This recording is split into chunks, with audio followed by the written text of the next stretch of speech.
এই গল্পটি এমন একটি মেয়ের যে প্রতিদিন সন্ধ্যায় দাতা দরবারে ফুল এবং তসবি বিক্রি করতে যেত। সেই দিনও সে তার জিনিসপত্র গুছিয়ে বাড়ি যাওয়ার প্রস্তুতি নিচ্ছিল। ঠিক তখন হঠাৎ এক যুবক তার সামনে এসে দাঁড়াল। মেয়েটি প্রথমে তো ঘাবড়ে গেল, কিন্তু তারপর সে সাহস করে জিজ্ঞেস করল, দরবার তো বন্ধ হয়ে গেছে, আপনার ফুল কিসের জন্য দরকার? ছেলেটি উত্তর দিল, আমার তো দরবারে আসার এটাই সময়, আমি এই সময়ই হাজিরা দিতে আসি। মেয়েটির কাছে এই কথাটি অদ্ভুত লাগল, কারণ সে আগে কখনো এই সময় ওই ছেলেটিকে দেখেনি। কিন্তু সে যত দ্রুত সম্ভব বাড়ি পৌঁছাতে চাচ্ছিল, তাই আর বেশি প্রশ্ন করল না। ছেলেটি ফুলের দাম দেওয়ার চেষ্টা করল, কিন্তু মেয়েটি টাকা নিতে অস্বীকার করল এবং সেখান থেকে তাড়াতাড়ি বেরিয়ে পড়ল। রাস্তায় অন্ধকার নামতে শুরু করেছিল এবং মেয়েটির হঠাৎ মনে হল যেন কেউ তার সাথে সাথে চলছে। সে এদিক ওদিক তাকাল, কিন্তু সেখানে কেউ ছিল না। তখনই অদ্ভুত এক গভীর আওয়াজ এলো, নিজের হিজাব ঠিক করো। মেয়েটি থমকে গেল, কিন্তু আশেপাশে কাউকে দেখা গেল না। সে ভয় পেয়ে তাড়াতাড়ি হিজাব ঠিক করে নিল এবং দ্রুত বাড়ির দিকে পা বাড়াল। বাড়ি পৌঁছতেই সে দরজায় জোরে কড়া নাড়ল। মা দরজা খুললেন এবং মেয়ের ফ্যাকাশে মুখ দেখে ঘাবড়ে গেলেন। কি হয়েছে, এত ঘাবড়ে আছো কেন? কিন্তু মেয়েটি কিছু বলল না। সে জানত যদি সে সত্য কথা বলে তবে মা তাকে আর কাজে যেতে দেবেন না। সে শুধু বলল, মা, তুমিই তো বলো যে মাগরিবের পর বাড়ি ফিরে আসা উচিত। সেই রাতে মেয়েটি এক অদ্ভুত স্বপ্ন দেখল।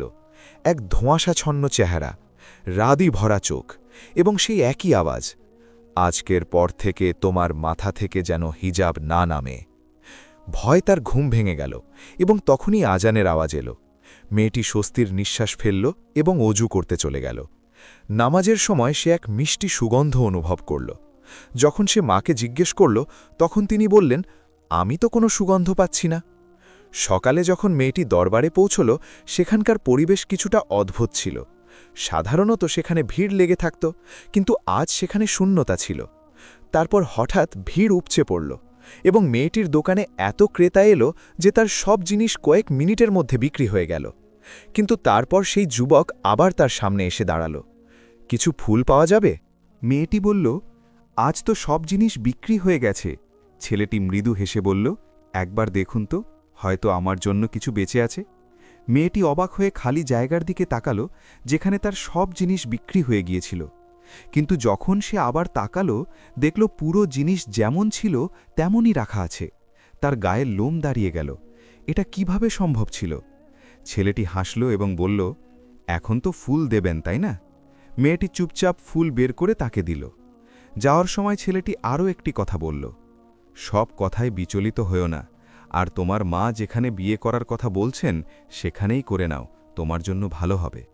মেয়েটি স্তব্ধ হয়ে দাঁড়িয়ে তাকে যেতে দেখতে লাগল। এই লোকটি আসলে কে ছিল? সে এতটুকু বলে সেখান থেকে চলে গেল, কিন্তু মেয়েটি অসাড় হয়ে নিজের জায়গায় দাঁড়িয়ে রইল। তার মাথায় শুধু এই প্রশ্নটাই ঘুরছিল যে সে এটা কিভাবে জানল যে আজ তার বিয়ের জন্য লোকজন আসছে। সে মাথা থেকে এই চিন্তা ঝেড়ে ফেলে নিজের জিনিসপত্র উঠালো এবং বাড়ির দিকে রওনা হল। সারা রাস্তা তার কানে একটি আওয়াজ বাজতে লাগল, জাফরান জিন, জাফরান জিন, যখনই এই নাম ডাকবে তোমার সাহায্য হয়ে যাবে। এক অদ্ভুত ভয় তার সত্তা জুড়ে ছিল। সে বুঝতে পারছিল না যে এই সব কি হচ্ছে। আসলে এই জাফরান জিন কে? তার এই বিষয়ে কৌতূহলও হচ্ছিল, কিন্তু ভয় তার মনের ওপর বেশি প্রভাব ফেলেছিল। সে দ্রুত বাড়ি পৌঁছাল। বাড়ি পৌঁছাতেই দেখল মেহমানরা এসেছেন। মা তাকে ডাক দিলেন, মেহমানরা এসে গেছেন, তাড়াতাড়ি কাপড় বদলে এসো। মেহমানদের খবর শুনেই সে সব কিছু ভুলে গেল। সে ঘরে গেল এবং তাড়াতাড়ি কাপড় বদলাতে লাগল। যখন সে মেহমানদের সামনে এলো, তার চোখ নিচু ছিল। তখনই এক মহিলার আওয়াজ এলো, এ তো খুব সুন্দরী। তার মুখে মৃদু হাসি ফুটে উঠল। ওই মহিলা আবার বললেন, জাফরান, আমি ফাতিমা, কেমন লাগল? জাফরান এই নাম শুনতেই ফাতিমার মাথায় যেন বাজ পড়ল। সে ঝট করে চোখ তুলে সামনে তাকালো এবং অবাক হয়ে তার চোখ বড় বড় হয়ে গেল। সেই ছেলেটি যে প্রতিদিন মাগরিবের সময় দোকানে জিনিস নিতে আসত, তার সামনে বসেছিল। সে স্তম্ভিত হয়ে গেল। তার মুখ দিয়ে হঠাৎ বেরিয়ে এলো, মা, এ তো ওই ছেলেটি। মা এবং মেহমানরা অবাক হয়ে তার দিকে তাকাতে লাগলেন। মা অবাক হয়ে জিজ্ঞেস করলেন, কোন ছেলে ফাতিমা? ফাতিমা কিছু বলার আগেই তার হৃৎস্পন্দন বেড়ে গেল। সে নিজের মনকে বোঝানোর চেষ্টা করছিল যে এটা সেই ব্যক্তি কিভাবে হতে পারে। এই তো সেই ছিল যে গত রাতে তাকে বলেছিল, সব কথায় বিচলিত হইও না এবং মা যেখানে বলছে সেখানে বিয়ে করে নাও। জাফরান হালকা হাসল এবং বলল, ফাতিমা, এখন তো তুমি আমাকে চিনেই ফেলেছ। তার এই কথায় ফাতিমার রক্ত যেন জমে গেল। সে কোনোভাবে নিজেকে সামলালো এবং কথা বলার চেষ্টা করল। তুমি তুমি কে? জাফরান তার চোখের গভীর দিকে তাকিয়ে বলল, আমি সে যে তোমার প্রতিটি ডাকে তোমার সাথে থাকব। যেমনটা আমি বলেছিলাম, যখনই তুমি জাফরান জিন ডাকবে তোমার সাহায্য হয়ে যাবে। ফাতিমার শ্বাস দ্রুত হতে লাগল, তার হাত পা ঠান্ডা হয়ে গেল। সে এখন বুঝতে পারছিল যে গত কয়েকদিন ধরে তার সাথে যা কিছু হচ্ছিল তা কোনো সাধারণ ব্যাপার ছিল না। সে ভাবতে লাগল, এ কি মানুষ নাকি মানুষ নয়? মা এবং বাকি বাড়ির লোকজন কিছু বুঝতে পারছিলেন না। তারা এটাকে সাধারণ বিয়ের প্রস্তাব ভেবেছিলেন, কিন্তু ফাতিমার অবস্থা দেখে মা ধীরে জিজ্ঞেস করলেন, মেয়ে, কি হয়েছে? তুমি এত ঘাবড়ে আছো কেন? ফাতিমা উত্তর দেওয়ার জন্য মুখ খুলল, কিন্তু শব্দ গলায় আটকে গেল।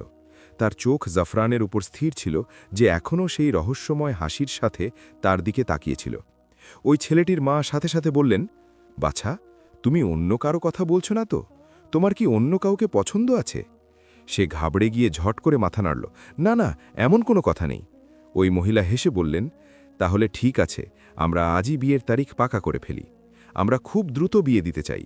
আমাদের একটাই ছেলে এবং আমাদের তার বিয়ের অনেক শখ। মাও হাসলেন, আমারও মেয়ে সবার বড়, আমিরও তার বিয়ের জন্য অনেক ভাবছিলাম। কিন্তু মেয়েটির মাথায় এখনও সেই আওয়াজই বাজছিল, জাফরান জিন। তার মন বলছিল যে এটি কোনো সাধারণ বিষয় নয়। কিন্তু আসলে এই ঘটনাটি কি ছিল সে বুঝতে পারছিল না, এবং অদ্ভুত এক দোলাচলের মধ্যে ছিল। তার মনে হলো কেননা সে তার রবের কাছে সাহায্য চায়। কিন্তু এই সময়ে ঘরে সবাই জেগেছিল। সে সিদ্ধান্ত নিল যে তাহাজ্জুদের সময় দোয়া করবে। সকালে যখন তার ঘুম ভাঙল, সে ওই ঘরে চলে গেল যেখানে কেউ আসা যাওয়া করে না। মা সেখানে ঘরের অপ্রয়োজনীয় জিনিসপত্র রেখেছিলেন। সে জিনিসগুলো সরিয়ে একটু জায়গা তৈরি করল যাতে সেখানে নামাজ পড়তে পারে। তাহাজ্জুদের নামাজ পড়ার সময় তার মনে হলো যে তার সাথে অন্য কেউও ইবাদত করছে। যখন সে কুরআনের আয়াত পড়ছিল, তখন অন্য কেউও তার সাথে সাথে সেগুলো আবৃত্তি করছিল। সে আতঙ্কিত ছিল, কিন্তু সে নামাজ ভাঙল না। তার মনের মধ্যে এতটুকু বিশ্বাস ছিল যে যেই অস্তিত্বই হোক না কেন, সে নেক রূহ, ভালো আত্মা, না হলে সে তার সাথে ইবাদত করত না। সে তাড়াতাড়ি নামাজ শেষ করল এবং দোয়ার জন্য হাত তুলল। তখনই সে এক ধীর ফিসফিসানি শুনতে পেল, নিজের দোয়া লম্বা করো এবং নিজের জন্য ভালো কিছু চাও, তুমি যা চাইবে তাই পাবে। সেই আওয়াজে সে অদ্ভুত এক শান্তি পাচ্ছিল। তার অন্তরে প্রশান্তি আসছিল। মনে হচ্ছিল যেন সে সারা জীবন এই আওয়াজই শুনতে থাকে। সে তার দোয়া দীর্ঘ করল, নিজের ভাগ্যের ভালোর জন্য চাইল, এমন প্রতিটি জিনিস চাইল যা সে কামনা করতে পারত। তার বিশ্বাস হচ্ছিল যে তার প্রতিটি দোয়া কবুল হয়ে যাবে। তারপর সে দোয়ায় এটাও চাইল, যদি জাফরান আমার জন্য ভালো হয় তবে যেন আমি তাকে পাই। কিন্তু বারবার জাফরান জিনের আওয়াজ তার কানে বাজছিল।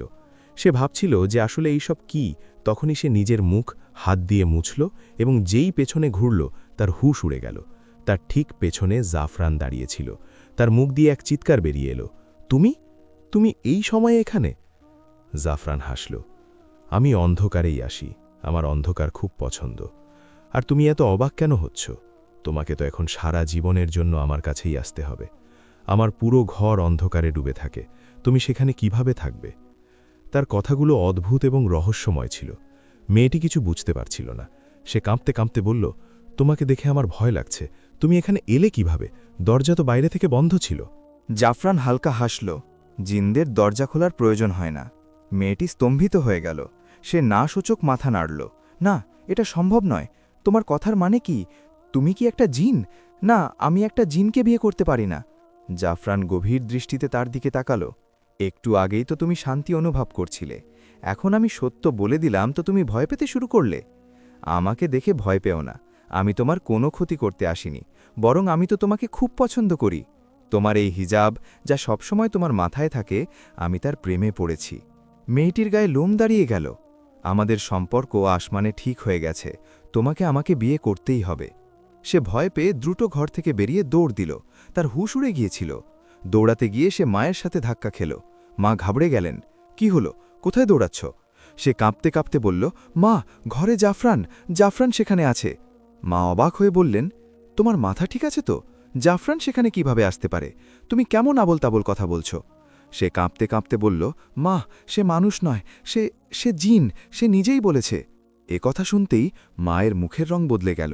তিনি রাগে তাকে কষে এক থাপ্পড় মারলেন এবং বললেন, তোমার কি মাথা খারাপ হয়ে গেছে? কি সব বকবাস করছো? তুমি কি হুঁশে আছো? মায়ের থাপ্পড়ের প্রতিধ্বনি তখনও তার কানে ছিল। তার চোখে পানি ছিল, কিন্তু সে চুপ ছিল। যেই মা তাকে সবসময় ভালোবাসা দিয়েছেন, আজ তিনি তার কথা বিশ্বাস করতে রাজি নন। তার মন ভারাক্রান্ত হয়ে গেল। সে চুপচাপ ঘর থেকে বেরিয়ে নিজের কাজে লেগে গেল। কিন্তু তার মাথায় শুধু একটাই প্রশ্ন ছিল, আসলে জাফরান চায় কি? সে কে ছিল? এবং সবচেয়ে বেশি কষ্ট সে এই কথায় পাচ্ছিল যে মা তার একটি কথাও বিশ্বাস করলেন না। সে এখনও এই চিন্তায় মগ্ন ছিল যে হঠাৎ কেউ তার সামনে কয়েক হাজার টাকা রাখল। সে অবাক হয়ে টাকার দিকে তাকালো এবং যেই চোখ তুলল তার রাগ সপ্তম আসমানে পৌঁছে গেল। সামনে আর কেউ নয়, সেই জাফরানই ছিল। সে রাগে দাঁড়িয়ে পড়ল এবং ঝটকা দিয়ে তার কলার চেপে ধরল। তুমি কি চাও? তুমি কে? চলে যাও এখান থেকে। আজকের পর আমাকে নিজের মুখও দেখাবে না। কিন্তু জাফরান তার কথায় শুধু মুচকি হাসল। তার চোখে অদ্ভুত এক দীপ্তি ছিল, যেন সে সব কিছু আগে থেকেই জানে। ভেবে দেখো, তোমার মা তো আমার সাথেই তোমার বিয়ে দিতে চান। আর হ্যাঁ, আরেকটা কথা, আজকের পর তাকে কিছু বলার প্রয়োজন নেই। নইলে আজ তিনি যেমন আমার ইশারায় তোমার সাথে আচরণ করলেন, ভবিষ্যতেও তেমনই করবেন। আমি তাদের চোখে এমন পট্টি বেঁধে দেব যে তারা কিছুই দেখতে পাবেন না। তার স্বরে নম্রতা ছিল, কিন্তু শব্দগুলোতে এক অদ্ভুত ভয় মিশেছিল। ফাতিমার পায়ের নিচ থেকে যেন মাটি সরে গেল। তুমি আমার মাকে কিছু করেছ? তার গলা কেঁপে উঠল। জাফরান তার চোখের দিকে তাকালো এবং হালকা হাসির সাথে বলল, তোমার মা শুধু তোমার মা নন, তিনি আমারও মা। ব্যাস, এখন তোমার এটা মেনে নেওয়া উচিত যে তোমার আর আমার সম্পর্ক আগে থেকেই ঠিক করা ছিল। তোমার না করায় কিছু বদলাবে না ফাতিমা। এই কথাটি যত তাড়াতাড়ি বুঝে যাবে ততই ভালো হবে। ফাতিমার শরীর কেঁপে উঠল। তার মন চাইছিল পালিয়ে যেতে, কিন্তু তার পায়ে যেন শিকল পরানো ছিল। তুমি একটা জিন, আমি তোমাকে বিয়ে করতে পারি না, আমি তোমার সাথে থাকতে পারি না। এবার জাফরান দীর্ঘশ্বাস নিল এবং এক কদম এগিয়ে তার খুব কাছে চলে এলো। আমি তোমাকে জিজ্ঞেস করেছিলাম যে তোমার আমার সাহায্য লাগবে কিনা। তোমার যখনই প্রয়োজন হবে আমি তোমার কাছে চলে আসব। তার আওয়াজ কানে বাজতে লাগল। সেই একই শব্দ, সেই একই ভঙ্গি যা সে প্রথমবার শুনেছিল। ফাতিমার মনে হলো যেন তার পৃথিবী হঠাৎ বদলে গেছে। তার সামনে কোনো সাধারণ মানুষ ছিল না, বরং এমন এক অস্তিত্ব ছিল যা তার চিন্তার বাইরে। সে তাকে জিজ্ঞেস করল, আমি তোমার কি ক্ষতি করেছি? তুমি আমার সাথে এমন কেন করছো? তুমি কি চাও? সেই জিন উত্তর দিল, আমি তোমাকে চাই, আমি তোমাকে বিয়ে করতে চাই। কতবার বলবো? মেয়েটি স্পষ্টভাবে বলল, তুমি একটা জিন, এই সত্য আমি জেনে গেছি। এরপরেও তোমার এত বিশ্বাস কেন যে আমি তোমাকেই বিয়ে করব? আমি কোনো মতেই তোমাকে বিয়ে করব না, এবং তুমি এই কথাটি আজই লিখে রাখো। জাফরান, যে কিনা সেই জিন ছিল, গভীর দৃষ্টিতে তার দিকে তাকিয়ে বলল, আমার সাথে বাজি ধরো না এবং আমার অহংকারকে চ্যালেঞ্জ করো না, নইলে তুমি নিজেই বলতে বাধ্য হবে যে তোমাকে আমাকেই বিয়ে করতে হবে।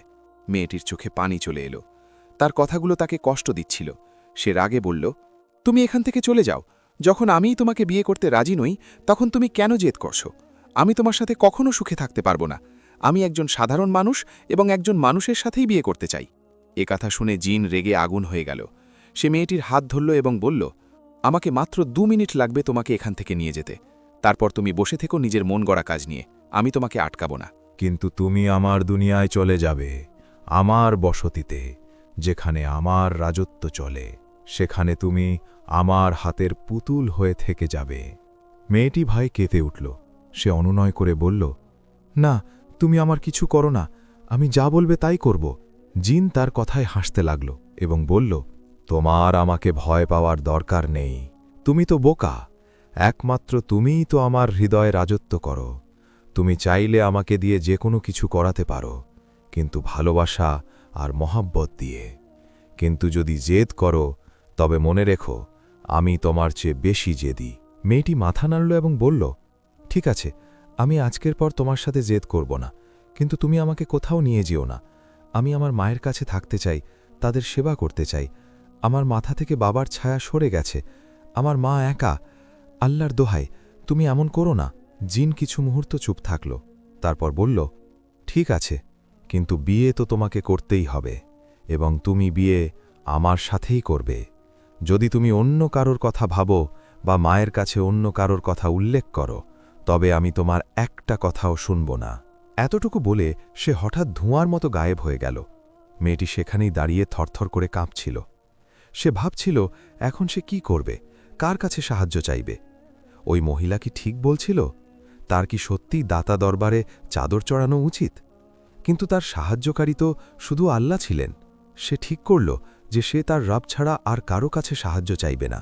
এটাই ভেবে সে তার জিনিসপত্র বাঁধল এবং বাড়ির দিকে রওনা হল। কিন্তু না জানি কেন বাড়ি যেতে তার মন চাইছিল না। পথে একটি সুন্দর বাগান ছিল, যা সে সবসময় দূর থেকেই দেখত, কিন্তু আজ তার সেখানে যাওয়ার ইচ্ছে হল। সে বাগানে প্রবেশ করল। সেখানকার ফুলগুলো অত্যন্ত সুন্দর ছিল, যেন এই পৃথিবীর বাইরের। সে ভাবল এর আগে কখনো তার নজর এই ফুলগুলোর উপর পড়েনি কেন। সেখানে কোনো মালিও ছিল না, তাহলে এই ফুলগুলো এখানে এলো কোত্থেকে? হালকা বাতাস বইছিল, ঠান্ডা বাড়ছিল এবং কুয়াশাও পড়তে শুরু করেছিল। সে ভাবল কিছুক্ষণ এখানে শান্তিতে বসা যাক। তার মনে হল এই জায়গার মতো শান্তি সে কোথাও পায়নি। তখনই সেখানে এক বৃদ্ধ এলেন এবং আরাম করে বসে পড়লেন। তার চেহারা এতটাই উজ্জ্বল ছিল যে মেয়েটির চোখ তার দিকে পড়তেই চমকে উঠল। সে অবাক ছিল যে কোনো সাধারণ মানুষের চেহারায় এত নূর কিভাবে হতে পারে।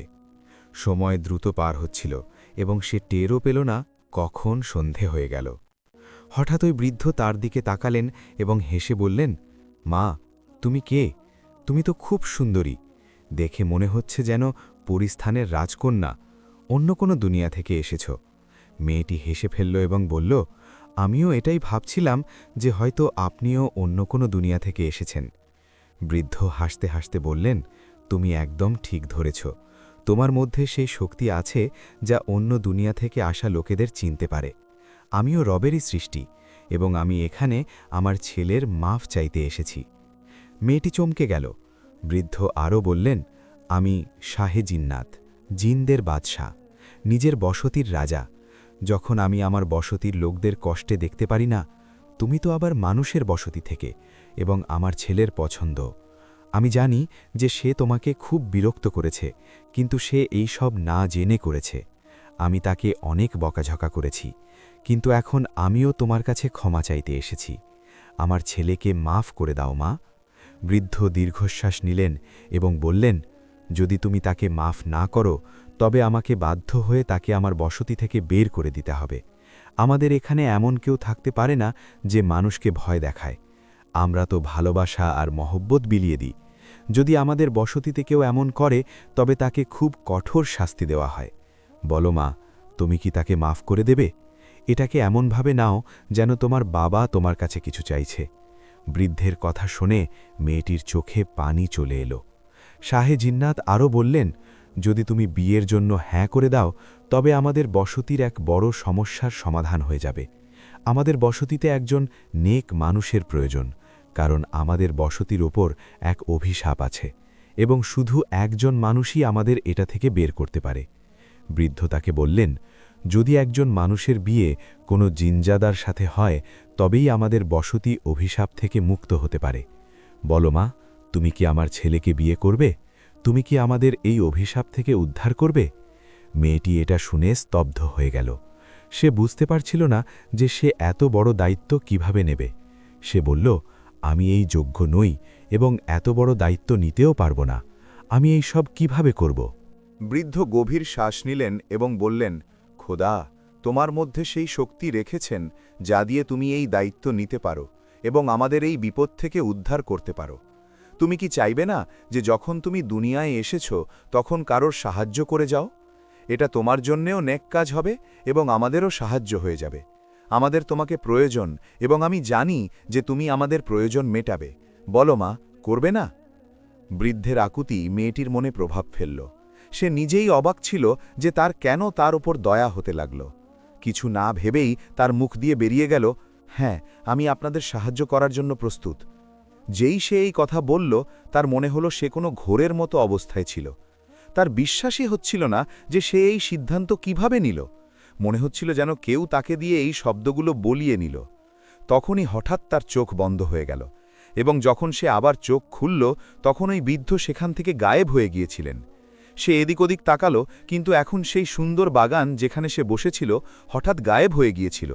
সেই জায়গাটি এখন শুনশান লাগছিল। তখনই এক মহিলা কাছে এলো এবং বলতে লাগল, মেয়ে, তুমি কে? এত সুন্দরী হয়ে আবর্জনার স্তূপে কেন বসে আছো? মেয়েটি অবাক হয়ে তার দিকে তাকালো। সে বিশ্বাস করতে পারছিল না যে মহিলা কি বলছে। আবর্জনার স্তূপ? মেয়েটি নিজেকেই প্রশ্ন করল, এটা তো এই পর্যন্ত একটি সুন্দর বাগান ছিল। কিন্তু যখন সে পুনরায় এদিক ওদিক তাকালো, তার চোখ কপালে উঠল। সেখানে সত্যিই আবর্জনার স্তূপ ছিল। এখন সে সেই দুর্গন্ধ অনুভব করতে পারছিল যা সম্পর্কে সে আগে জানত না। সে ঘাবড়ে সেখান থেকে উঠল এবং তাড়াতাড়ি নিজের কাপড় ঝাড়তে লাগল। তার নিজের প্রতি ঘৃণা হতে লাগল যে সে এই নোংরার মধ্যে কেন বসেছিল। সে দৌড়াতে দৌড়াতে বাড়ি পৌঁছাল এবং কিছু না বলে সোজা ওয়াশরুমে চলে গেল। তার মা চিন্তিত হয়ে পিছু পিছু এলেন এবং দরজার বাইরে দাঁড়িয়ে জিজ্ঞেস করতে লাগলেন, ফাতিমা, কি হয়েছে? তোমার শরীর ঠিক আছে তো? আজকের আগে তো তুমি কখনো এমন আচরণ করনি। এসেই ওয়াশরুমে ঢুকে গেলে কেন? সব ঠিক আছে তো? মেয়েটি ওয়াশরুমের ভেতর কাঁদছিল। সে উচ্চস্বরে বলল, কিছু ঠিক নেই মা, আমার মনে হচ্ছে আমি পাগল হয়ে যাব। আমি বুঝতে পারছি না আমার সাথে এসব কি হচ্ছে। মনে হচ্ছে যেন আমি কোনো ভয়ঙ্কর স্বপ্ন দেখছি। মা ঘাবড়ে গেলেন। তিনি বললেন, বাইরে এসো ফাতিমা, পুরো কথা বলো। মেয়েটি বাইরে এলো এবং কাঁদতে কাঁদতে মাকে পুরো ঘটনা শোনাল। মা মাথায় হাত দিয়ে বসে পড়লেন এবং কাঁপা গলায় বললেন, এ কি হচ্ছে আমাদের সাথে?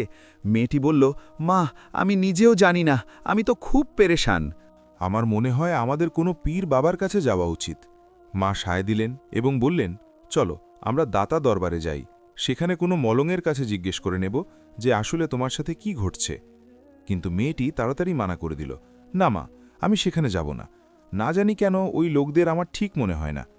মা অবাক হয়ে বললেন, তোমার মাথা ঠিক আছে তো?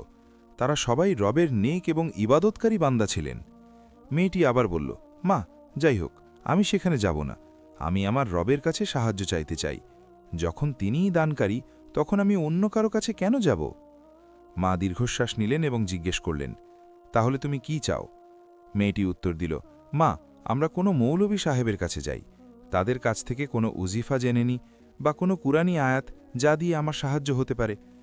মা তার কথা মেনে নিলেন এবং বললেন, ঠিক আছে, আমরা কাছের মসজিদের মৌলভী সাহেবের কাছে যাব। পরের দিন সকালে মেয়েটি এবং তার মা কাছের মসজিদের মৌলভী সাহেবের কাছে যাওয়ার জন্য বেরিয়ে পড়ল। তাদের আশা ছিল যে হয়তো এখন এই সমস্যার কোনো সমাধান পাওয়া যাবে। কিন্তু সত্যিই কি তাদের সমস্যা শেষ হতে চলেছিল? যখন সে নিজের অবস্থার কথা ইমাম সাহেবকে জানাল, তিনিও গভীর চিন্তায় পড়ে গেলেন। তিনি কিছুক্ষণ চুপ থেকে ভাবলেন, তারপর বললেন, তোমরা বৃহস্পতিবার রাতে আমার কাছে এসো, আমি দেখছি এই ব্যাপারে কি করা যেতে পারে। ফাতিমা বাড়ি এসে নিজের মাকে বলল যে সে কিছুদিন কাজে যাবে না। মা রাজি হয়ে গেলেন এবং বললেন, কোনো ব্যাপার না, হতে পারে বেশি কাজের কারণে তোর মস্তিষ্ক ক্লান্ত হয়ে গেছে, তাই তোর এসব অনুভূত হচ্ছে। ফাতিমাও এটাই ভাবল যে হয়তো এটাই কারণ হবে, তাই সে পরের কিছুদিন বাড়িতেই থাকল। না সে কোথাও গেল আর না মা তাকে যেতে দিলেন। অবশেষে বৃহস্পতিবার রাত এলো। ফাতিমা তার মায়ের সাথে আবার ইমাম সাহেবের কাছে গেল। তিনি বসার ইশারা করলেন এবং বললেন, আমাকে তোমার সাথে কিছু জরুরি কথা বলতে হবে। তারপর তিনি গম্ভীর স্বরে বললেন, তুমি কি কখনো কোনো দরবার ইত্যাদিতে গিয়েছ? ফাতিমা হ্যাঁ সূচক মাথা নাড়ল এবং বলল, হ্যাঁ, আমি দাতা দরবারের বাইরে তসবি এবং ফুল বিক্রি করি। ইমাম সাহেব দীর্ঘশ্বাস ফেলে বললেন, এটাই কারণ। সেখান থেকেই এক জিন তোমার ওপর আসক্ত হয়ে পড়েছে। আচ্ছা, এটা বলো, তোমার কি মাঝে মাঝে কোনো বিশেষ ধরনের সুগন্ধ অনুভব হয়? মেয়েটি মাথা নেড়ে বলল, হ্যাঁ, প্রায়ই এমন হয়, বিশেষ করে যখন আমি দরবার থেকে ফিরে আসি। ইমাম সাহেব মাথা নিচু করলেন এবং বললেন, তাহলে তো নিশ্চিতভাবেই সে তোমার সাথেই আসে। কিন্তু ঘাবড়ানোর কোনো দরকার নেই। আমি তোমাকে একটা আমল বলে দিচ্ছি যা তোমাকে 7 দিন পর্যন্ত করতে হবে। ফাতিমা কোনো দ্বিধা ছাড়াই রাজি হয়ে গেল। ইমাম সাহেব তাকে সূরা জিনের ওজিফা বললেন, যা সকালে তাহাজ্জুদের সময় করতে হবে। যদিও তাহাজ্জুদের সময় ফাতিমার অদ্ভুত ভয় লাগত। তার মনে হতো যেন কেউ তার সাথে দাঁড়িয়ে ইবাদত করছে। কিন্তু সে সাহস হারাল না এবং কোনোভাবে 7 দিন ধরে এই ওজিফা করল। শেষ দিন যখন সে ওজিফা পূর্ণ করল, তার মনে হল যেন তার কাঁধ থেকে কোনো ভারী বোঝা নেমে গেছে। সে অদ্ভুত এক শান্তি অনুভব করল, যেন কেউ তার কষ্ট কেড়ে নিয়েছে। সে ফটাফট ইমাম সাহেবের কাছে গেল এবং জানাল, মৌলভী সাহেব, আমি 7 দিনের ওজিফা পূর্ণ করেছি। ইমাম সাহেব হাসলেন এবং বললেন, এখন 7 দিন পর্যন্ত সূরা রহমান তিলাওয়াত করো। নিজের কাছে এক গ্লাস পানি রাখবে। যখন সূরা রহমান শেষ হয়ে যাবে তখন 3 বার মনে মনে ভালোবাসার সাথে আল্লাহ বলবে এবং তারপর ওই পানি পান করে নেবে। ইনশাআল্লাহ এরপর তোমার উপর আর কোনো আসর থাকবে না। ফাতিমা তেমনই করল। 7ম দিন যখন সে ঘুমালো তখন সে স্বপ্নে জাফরান নামের সেই জিনকে দেখতে পেল। তার চেহারায় এক অদ্ভুত শান্তি ছিল। সে নম্রভাবে বলল, ভালো হতো যদি তুমি আমার দুনিয়ায় আমার সাথে চলে আসতে, কিন্তু কোনো ব্যাপার না, আমাদের সম্পর্ক সবসময় থাকবে। তুমি যখনই আমাকে মন থেকে স্মরণ করবে আমি তোমার আশেপাশেই থাকব। আমি জানি যে তুমি আমাকে ভয় পাও, কিন্তু ঘাবড়িও না, আমি তোমার কখনো ক্ষতি করব না, এটা আমার তোমার কাছে ওয়াদা। ফাতিমা স্বপ্নেই শিউরে উঠল। জাফরান আরও বলল, তোমার পবিত্রতা, তোমার ইবাদত, এটাই কারণ ছিল যে আমি তোমাকে ভালোবাসতে শুরু করেছিলাম। তোমার শরীরকে নয়, বরং তোমার রুহকে। এই জন্যই আমি তোমাকে সহজে ছেড়ে যাচ্ছি। কিন্তু যদি কখনো তোমার আমাকে প্রয়োজন হয় তবে আমাকে ভালোবাসার সাথে স্মরণ করো। তারপর সে ধীর স্বরে বলল, স্টোর রুমে জানালার কাছে একটি সুন্দর মালা রাখা আছে। যদি তুমি চাও যে আমি তোমার কাছে আসি তবে ওই মালাটি নিজের গলায় পরে নিও, আর যখনই আমাকে মনে করতে হবে ওটা হাতে ধরে নিও, আমি তোমার কাছে চলে আসব। ফাতিমা ঘাবড়ে উঠে পড়ল। সে সাথে সাথে মাকে জাগালো এবং সব কথা বলল। মাও চমকে গেলেন এবং বললেন, চলো ইমাম সাহেবকে জিজ্ঞেস করি যে এই সব কি। যখন তারা ইমাম সাহেবের কাছে পৌঁছল তিনি ফাতিমার সব কথা শুনলেন এবং গাম্ভীর্যের সাথে বললেন, সে কোনো খারাপ রূহ ছিল না, বরং নেক জিনদের মধ্যে একজন ছিল। এই জন্যই সে তোমার ক্ষতি করেনি, বরং তোমার সাহায্যের পথও দেখিয়ে গেছে। যদি কখনো তোমার তার প্রয়োজন হয় তবে তাকে স্মরণ করতে পারো, সে তোমার সাহায্যের জন্য অবশ্যই আসবে। তারপর তিনি আরও একটি কথা বললেন, যদি তুমি চাও যে তোমার এবং তার সম্পর্ক নেক পথে টিকে থাকুক তবে প্রতি বৃহস্পতিবার ওই স্টোর রুমে বসে সুলা জিন তিলাবাত করে নিও। এতে না শুধু তোমার সাহায্য হবে বরং তারও। ফাতিমা এখন বুঝে গিয়েছিল যে তার জীবনে যা কিছু ঘটেছে তা কোনো খারাপ স্বপ্ন ছিল না, বরং একটি বাস্তবতা ছিল, এবং এখন তার নিজের ইবাদত এবং আল্লাহর রহমতের ওপর পূর্ণ বিশ্বাস ছিল। এরকম আরও শিক্ষণীয় গল্প শুনতে আমাদের চ্যানেলটি সাবস্ক্রাইব করে রাখবেন। ইনশাআল্লাহ আপনাদের জন্য যাতে আরও সুন্দর সুন্দর ইসলামিক গল্প নিয়ে আসতে পারি এজন্য দোয়া করবেন। জি, দেখা হচ্ছে পরে কোনো ভিডিওতে। এ পর্যন্ত আমাদের পাশে থাকবেন। আর একটা গুরুত্বপূর্ণ মেসেজ, আমরা মুসলিম হিসাবে সবার ওপর 5 ওয়াক্ত নামাজ ফরজ। আমরা 5 ওয়াক্ত নামাজ আদায় করব, রাসূল সাল্লাল্লাহু আলাইহি ওয়াসাল্লামের ওপর দরুদ পাঠ করব। আসসালামু আলাইকুম ওয়া রাহমাতুল্লাহি ওয়া বারাকাতুহু।